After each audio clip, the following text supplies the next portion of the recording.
Throughout our life, our sleep changes.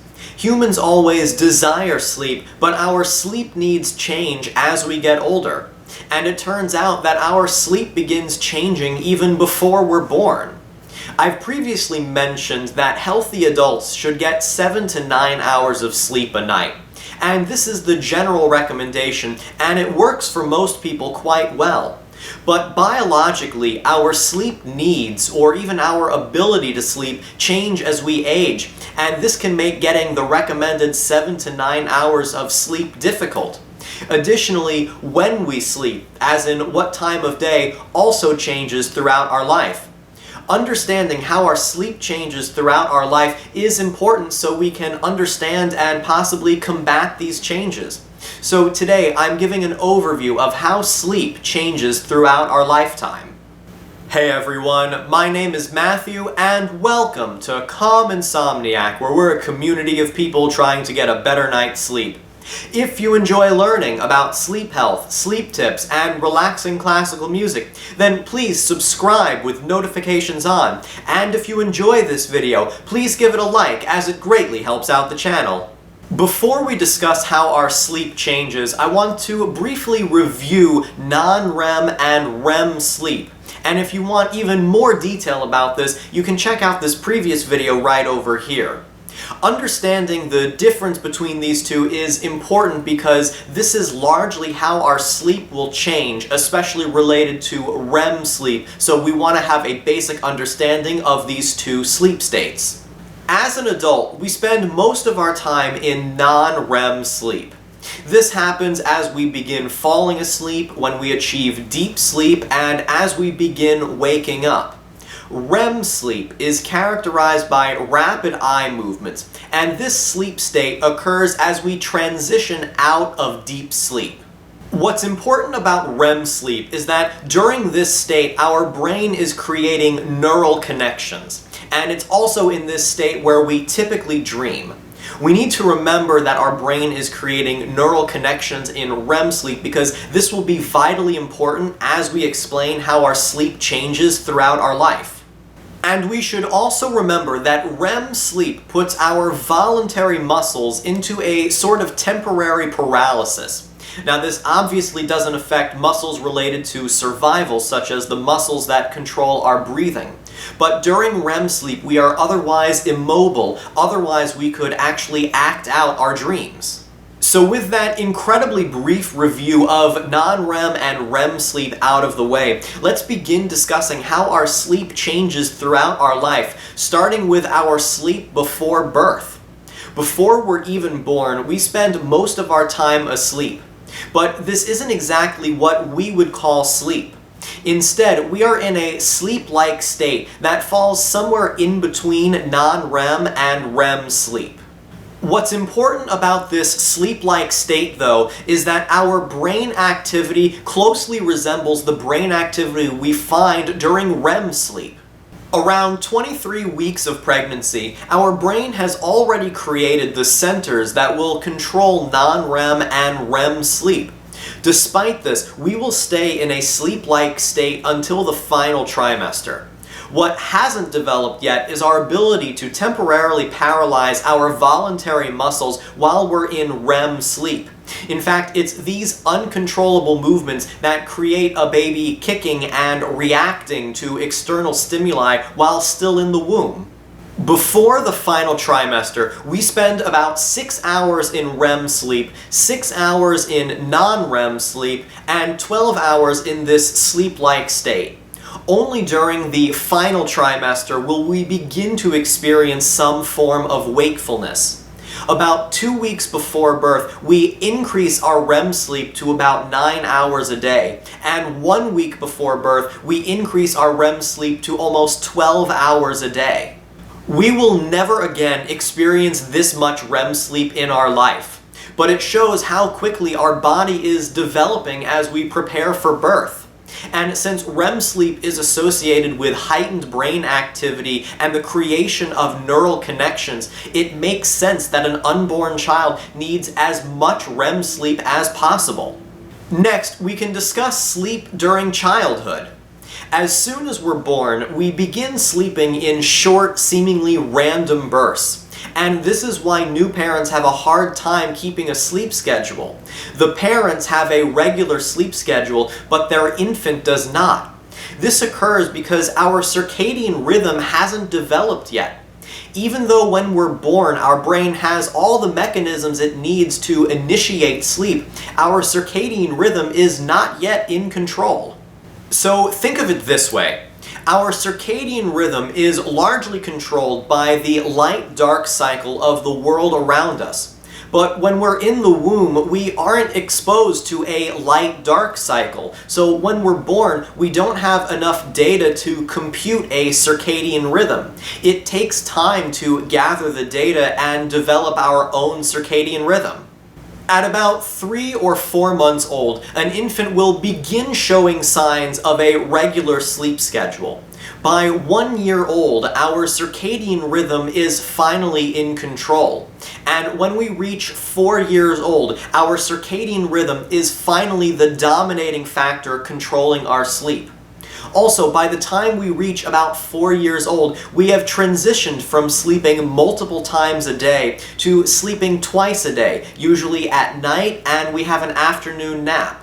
Finally, as we grow up, our total sleep time decreases. What also decreases is our time spent in REM sleep. When we're born, we spend about half of our time in REM sleep. But when we're about 4 or 5 years old, we have shifted to a 70-30 split of non-REM to REM sleep. So our total sleep time decreases, our REM sleep decreases, but our non-REM sleep increases. Next, we need to discuss sleep during adolescence. Sleep during our teenage years is tricky. And as we are all well aware, our body is going through some big changes, and this includes our sleep. Before we were born, our sleep was dominated by REM sleep. And this is because we needed to create as many neural connections as possible. And this is why young children are so good at picking up new skills, because those neural connections are available to them. But as we approach adulthood, our brain decides that it needs to be more efficient and starts pruning away some of these available neural connections. The classic example is learning a foreign language. Young children are highly equipped to learn a new language because those neural connections are available to them. But as we get older and older, these connections start to go away and it becomes harder and harder to learn a foreign language.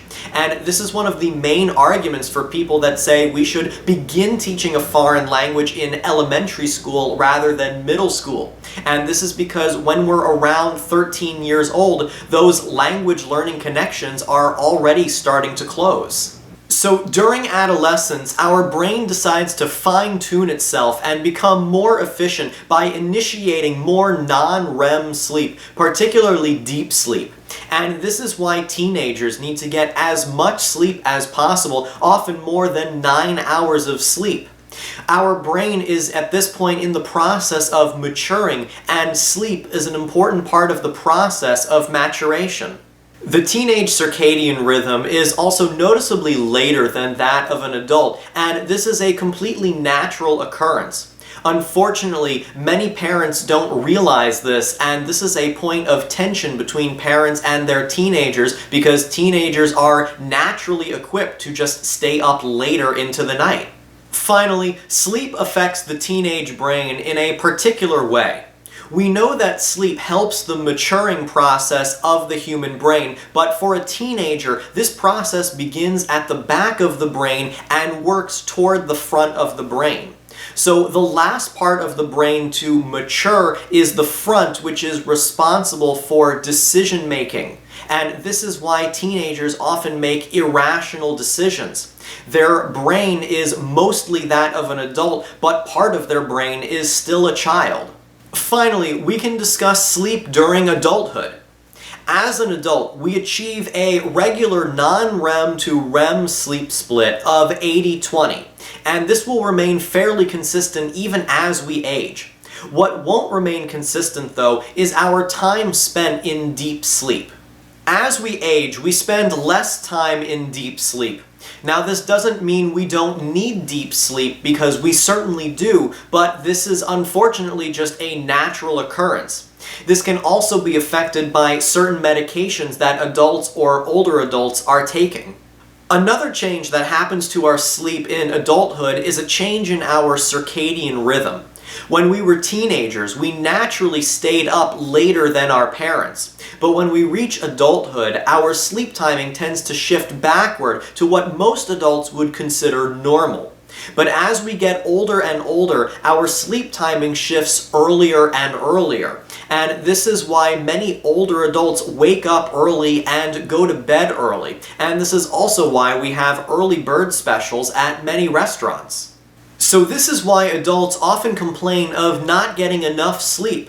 We are experiencing less deep sleep, our circadian rhythm is shifting, and this can create many interrupted nights of sleep. And many adults experience a decrease in sleep efficiency, meaning it takes longer to fall asleep, and we are waking up more times during the night. We should also note that waking up becomes harder to do as we get older. It's not so simple for us to quickly get out of bed or to wake up while still groggy. In fact, many older adults who get out of bed too quickly or while still groggy can suffer a fall, and this can be serious. The bottom line is that adults, especially older adults, need plenty of sleep, but biology has made this task difficult. Alright, that is an incredibly brief overview of how sleep changes throughout our life. There are entire chapters of books dedicated to this topic, and this short video just barely scratches the surface. It's important we understand how our sleep changes in ourselves and our children, because then we can combat or accept these changes. And this is also a reminder to get as much sleep as we can when we're younger, because as we get older, this will only become more difficult. Let me know in the comments below, how has your sleep changed throughout your life so far, and what is the biggest challenge you're experiencing with your sleep in your current stage of life? Thank you so much for watching. I hope you enjoyed this. I hope you learned something. Don't forget to like, subscribe, follow me on Facebook and Pinterest, check out my website, and join my email list. All of those links are down below. If you enjoyed this video and want to learn more about sleep health, then definitely check out this playlist right over here. And if you missed my last video where I explained the difference between early birds and night owls, then check out this video down over here. Thanks for watching. I'll see you next time.